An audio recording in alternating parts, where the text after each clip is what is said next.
kajian kami iaitu kajian kami yang bertajuk unsur ragam bahasa dalam institusi modern antara pembentang sejarah negara. Kumpulan kami terdiri daripada 4 ahli kumpulan. Saya sebagai Zahra Fatini sebagai pembentang pertama akan membentangkan latar belakang dan definisi konsep, diikuti oleh pembentang yang kedua saya Nurul Malisa yang akan menerangkan kepentingan kajian, objektif kajian, skop kajian dan batasan kajian. Kemudian saudara Amirul Haikal dan Adi Iskandar akan menerangkan kaedah kajian, dapatan kajian serta merangkumkan rumusan hasil kajian.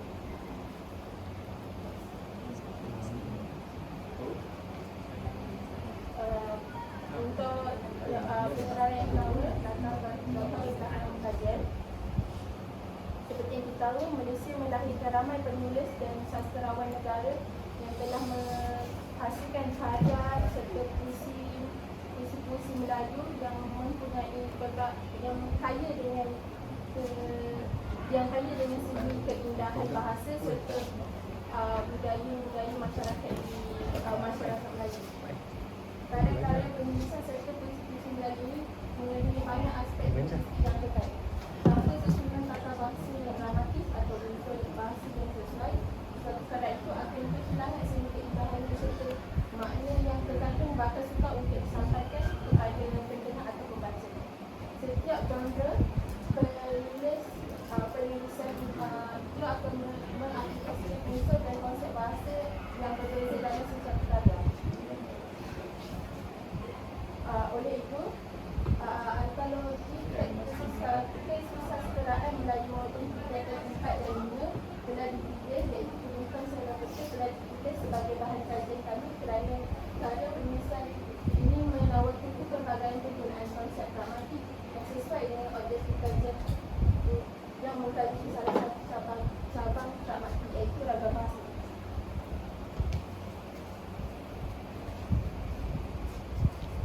Seterusnya iaitu definisi konsep. Dia akan menerangkan sedikit tentang apa itu pragmatik. Pragmatik ialah praktik merupakan salah satu cabang daripada bidang ilmu linguistik yang mengkaji makna sesuatu bicaran. Pragmatik juga mengkaji hal-hal yang meliputi struktur bahasa sebagai aset penghubungan antara penutur dengan pendengar atau pembaca atau penulis dengan pembaca. Menurut Ramina Haji Sabra pada tahun 2012, pragmatik digunakan untuk mengkaji penggunaan bahasa suatu masyarakat atau dalam hubungan sebenar sesebuah masyarakat. Kemudian di dalam antara cabang pragmatik ialah ragam bahasa. Ragam bahasa ialah merupakan beberapa bentuk bahasa dan khas digunakan dalam penulisan atau perbualan untuk membuatkan lagi maksud dan mempertajamkan pemahaman sesebuah karya itu kepada audiens. Unsur ini juga digunakan bagi menebasi situasi sosial atau perbualan antara pangkat seseorang. Menurut Zahra pada tahun 1962, ragam bahasa mampu menguatkan tujuan kata atau dan mempertajamkan hasilnya kepada pembaca dan pendengar. Maksudnya di sini ragam bahasa membuatkan sesuatu karya ataupun penulisan itu lebih mudah untuk disampaikan dan maksud-maksud yang tersirat dapat dipahami oleh dan dihayati oleh pembaca atau pendengar. Secara ringkas juga, pragmatik berfokuskan kepada makna ungkapan yang ingin disampaikan bersesuaian dengan konteks, manakala penggunaan ragam bahasa memfokuskan kepada bahasa yang digunakan melalui sesebuah cara untuk menguatkan maksud tersirat sesuatu perkara. Sebagai tambahan, ragam bahasa juga digunakan bagi mewujudkan atau mengadakan sesuatu nilai kesopanan dan adab dalam perbicaraan atau perbualan antara dua pihak. Saya akan serahkan pembentang kedua. Assalamualaikum warahmatullahi wabarakatuh. Pertama 2093 serta rakan-rakan seperjuangan sekalian. Pada kesempatan ini izinkan saya untuk menyambut pembentangan kajian bagi cuti khusus Bahasa Melayu semester 3 pentas senior. Saya akan teruskan dengan dua program kosong iaitu objektif kajian. Yang pertama adalah untuk pengenalan pasti ragam bahasa dalam puisi moden antologi pementasan dan di bawah tajuk di bawah tema pragmatik dengan tajuk ragam bahasa. Seterusnya untuk menguraikan fungsi ragam bahasa yang telah dikenal pasti tadi dalam puisi-puisi tersebut. Kemudian kita berada kepada hujung program kosong iaitu kepentingan kajian. Pertama kita akan memperlihatkan unsur ragam bahasa yang terdapat dalam puisi-puisi moden tersebut. Setelah dikenal pasti, kami akan menyederhanakan ragam-ragam bahasa tersebut. Kemudian kita akan memperlihatkan lagi kajian tentang ragam bahasa dalam puisi-puisi moden antologi tersebut. Kajian ini bukan bertujuan untuk mengkaji satu bahan sahaja.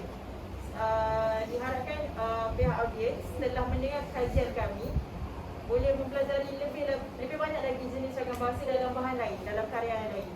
Yang terakhir adalah untuk dijadikan sebagai panduan dan rujukan bagi kajian yang berkaitan ragam bahasa dalam puisi Melayu. Ini juga sebagai satu harapan supaya kajian untuk bahasa Melayu ini tidak pernah luntur, takkan pernah berakhir. Kemudian kita berada kepada 4 program kosong iaitu skop kajian. Pertama sekali saya akan membicarakan tentang perbezaan antara skop kajian dan batasan kajian. Skop kajian adalah untuk menyatakan responden kajian, lokasi kajian, reka bentuk kajian dan pemboleh upaya dikaji. Jadi di sini kajian kami akan memfokuskan kepada jenis-jenis ragam bahasa yang terdapat dalam puisi-puisi moden tersebut. Dan fungsi penggunaan ragam bahasa yang telah dikenal pasti di dalam antologi tersebut. Antologi pembentas lepetu yang dipilih oleh kami ini merupakan salah satu silibus di bawah kurikulum standard sekolah menengah.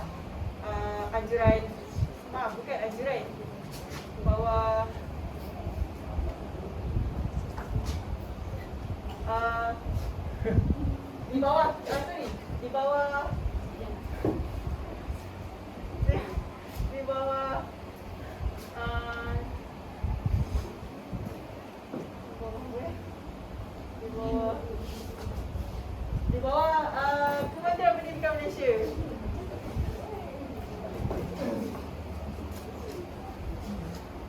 Yang diciptakan pada tahun 2014. Antologi ini mempunyai sebanyak 200 buku surat yang menampilkan berbagai jenis karya penulisan yang bukan hanya satu puisi moden iaitu termasuklah cerpen dan drama hasil penulis tempatan. Seterusnya,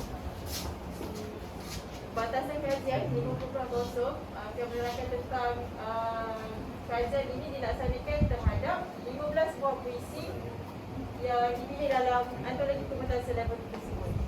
Ragam bahasa pilihan untuk dikaji ialah bahasa berulang, bahasa keluhan, bahasa seruan, bahasa bertimbang dan bahasa melampau. Sebenarnya bukan ragam bahasa ini saja yang boleh didapati dalam antologi tersebut, tetapi hanya ragam bahasa ini saja yang mempunyai info ataupun dapatan kajian yang menyeluruh dan lengkap. Seterusnya saya akan serahkan kepada saudara Amir Haikal untuk meneruskan pembentangan. Terima kasih.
kajian ada batang kajian yang ada dalam kajian kami, iaitu ragam bahasa.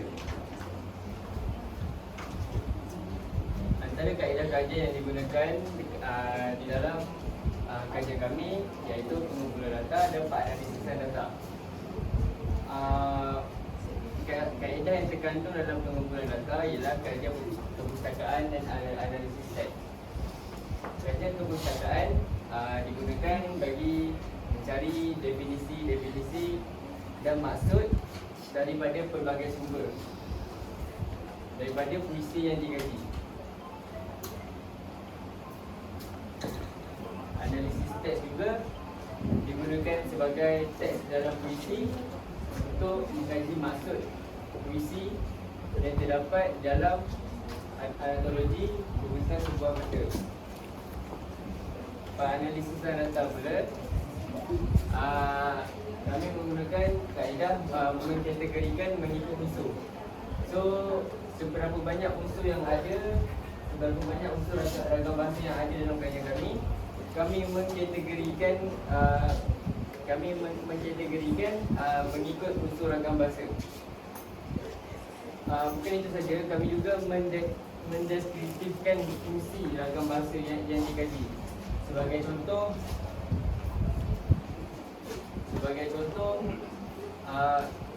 bahasa melampau iaitu dan kemarau yang bersimpul di kepala ibu. Dan ini antara ragam bahasa melampau yang dikaji dalam novel antologi Kami Bentang Sebuah Peta.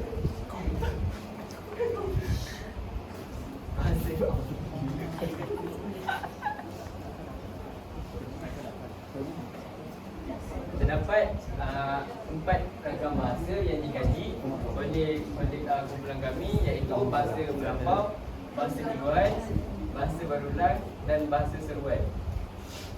Dan semua ini dikategorikan mengikut unsur dan fungsi seperti bahasa melampau dan kemarau yang bersimpul di kepala ibu. Bahasa kibuan pula kemasan dalam ingatan, memori sepi dan beku, boleh bonda dan tanya jiwa. Bahasa berulang, boleh bonda dan tanya jiwa, boleh bonda giginya bangsa, boleh bonda tangan gelora, boleh bonda aku membelas kamu memang aku tidak tahu. Dan bahasa seruan pula, malah tak ingin ambil tahu, aku menderung kerana awak. Dan itu antara unsur yang dikategorikan dalam kajian kami. Dan seterusnya saya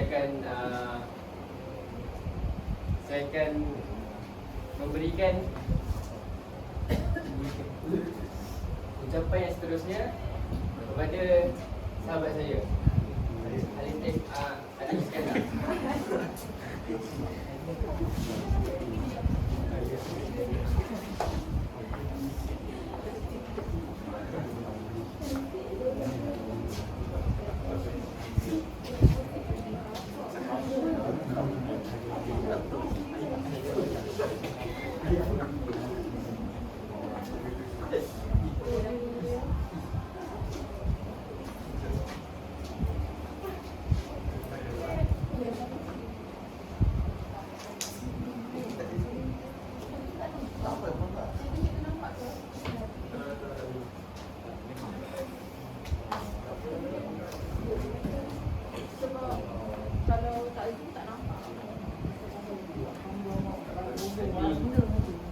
Kawan saya akan menerangkan. Okay. Assalamualaikum semua. Saya Alif Iskandar bin Harudin, hari keempat dalam buku 4. Dan oleh sahabat saya Haikal tadi ialah 7.1 unsur ragam bahasa. Dan kali ini 7.2 yang dibentangkan oleh saya sebentar lagi, 7.2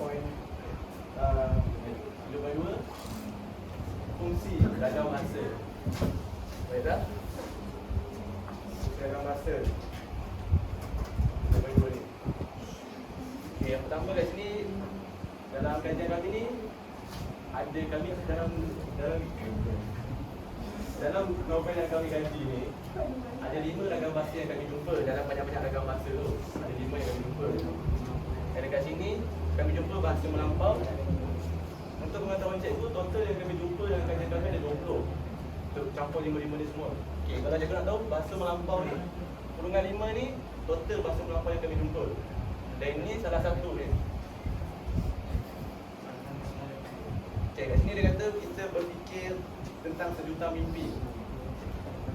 Fungsi dia kat sini dia memberi penekanan pada impian setiap individu.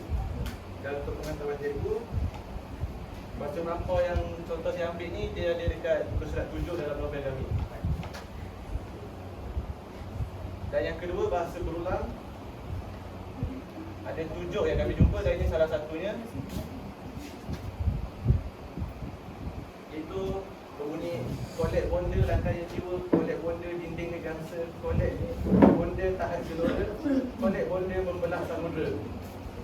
Dan petikan tu berfungsi sebagai penerangan tentang jati diri seseorang. Itu untuk bahasa berulang. Dan seterusnya bahasa keluhan. Ada 5 yang kami jumpa dan ini salah satunya. Ketikanya bunyi, ibu kau masih dalam ingatan memoriku sepi tanpa ibu. Petikan tersebut berfungsi sebagai seorang anak yang merindukan ibunya yang telah meninggal. Seterusnya bahasa seruan. Bahasa seruan. Bahasa seruan yang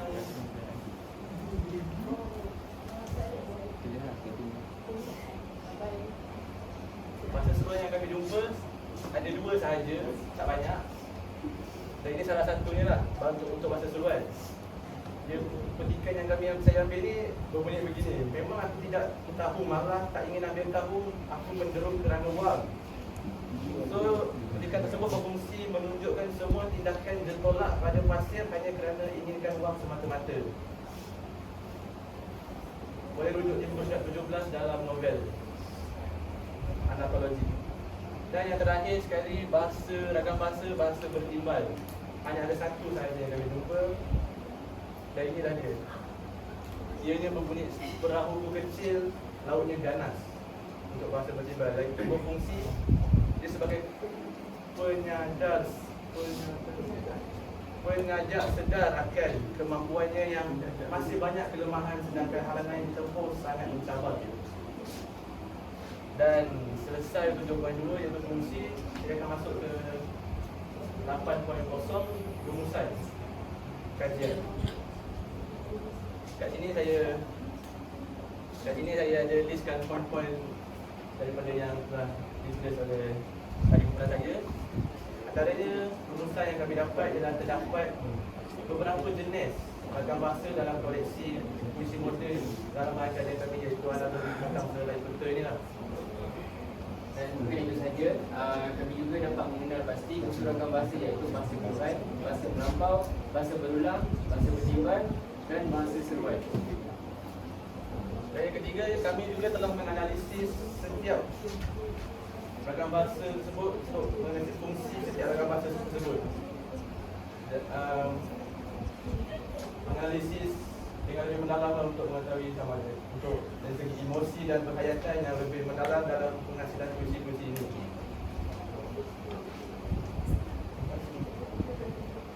Kami juga mendapati tidak semua ragam bahasa yang dikaji terdapat dalam semua hasil puisi yang dinukil.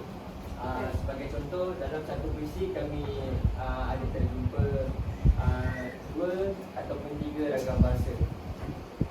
Dan semua puisi tidak mempunyai ragam bahasa yang dikaji. Berarti kami hanya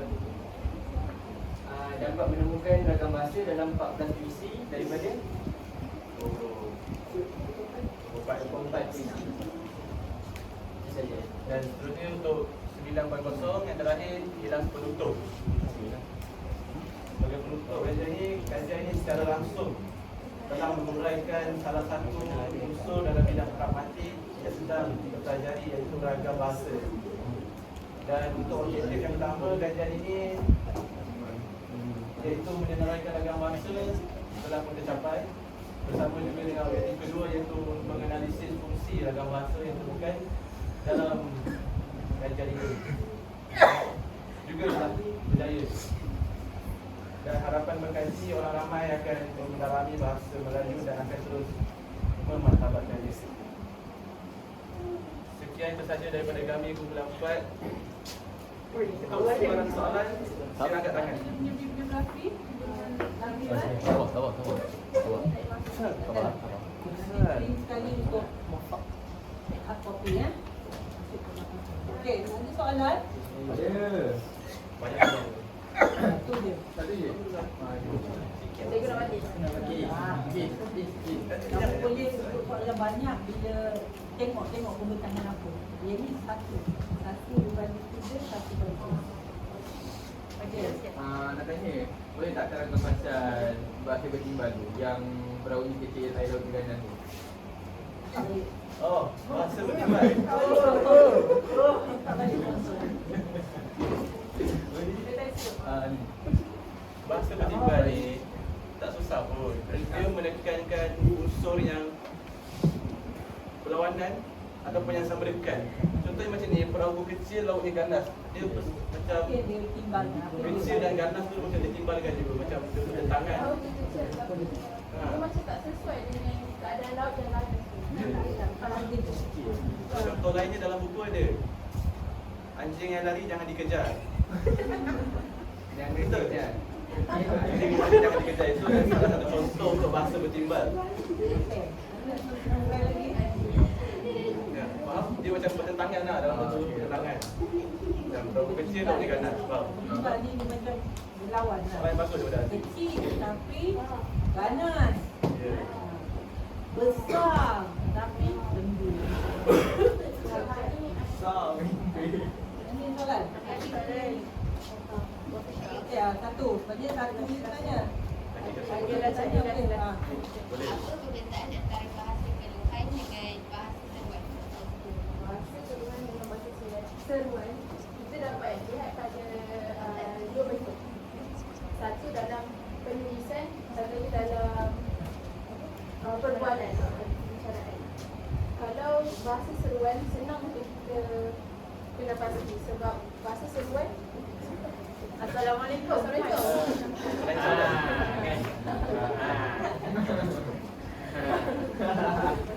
Bahasa seruan senang untuk kita kena pasti dalam tulisan sebab dalam bahasa kita menggunakan tanda baca tanda seru.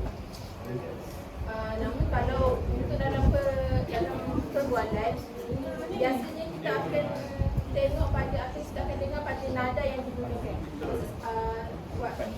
Bahasa seruan nadanya lebih tinggi dan tak semua nada tinggi tak bermaksud semua makna atau perasaan dalam sesuatu percakapan itu adalah dalam nada yang marah.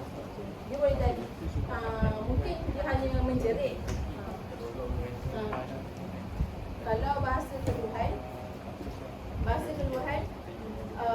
sukar untuk dikena pasti dalam penulisan sebab tapi kita boleh tapi dengan cara kita mendalami sesuatu ujaran atau ungkapan tersebut.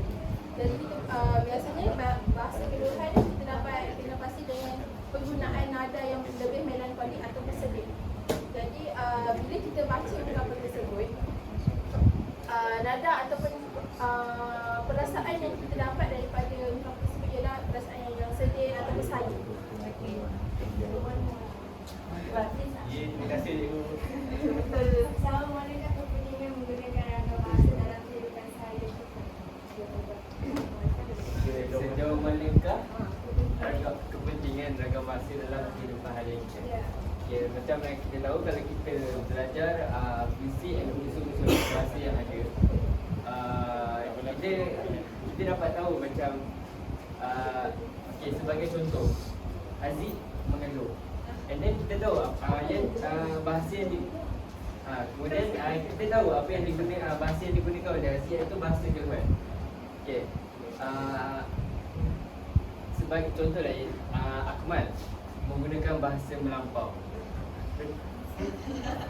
Suka untuk saya tambah. Macam yang kita tahu, ragam bahasa ni pun kebanyakan dia tidak bersifat orang kata apa terus. Bila bercakap, bila kita baca hasil penulisan tu ataupun dengar ada percakapan ataupun petikan ujaran, kadang kita tak faham apa yang cuba disampaikan. Jadi bila dalam kehidupan seharian sekarang ni, kita nak benda tu jadi mudah, lebih cepat. Kita tak berapa guna pun ragam bahasa ni dalam kehidupan seharian. Cumanya, ragam bahasa ni kepentingannya, masa tadi awal-awal cakap, kita nak memperlihatkan orang kata apa, kesenian bahasa kita. Kita boleh cakap bahasa pasar, tata bahasa kita boleh guna ragam, tapi kita kena macam orang kata apa, teruskan penggunaan ragam bahasa tersebut supaya tak lupa je, tak hilanglah di tengah ramai. Macam bahasa bertimbal tu, unsur timbal balik tu kan kita belajar dalam buku, dia kata macam kita cakap tapi kita sendiri jawab. Contohnya lah macam kalau kita marah orang kan selalu kita pendek-pendek orang, wah awal dia buat apa-apa hari ni padahal lambat. Macam itulah kita cakap bahasa pasar, tapi sebenarnya dalam tak silap kita orang kata pun mengaplikasikan ragam bahasa unsur timbal balik tu dalam kehidupan harian kita. Juga untuk saya tambah kepentingan lain. Kepentingan lain ragam bahasa. Tak apa, soalan tak apa. Tak payah nak tanya. Kepentingan lain, ragam bahasa juga digunakan untuk menunjukkan kesopanan dan kesalahgunaan masyarakat Melayu yang menjadi warisan.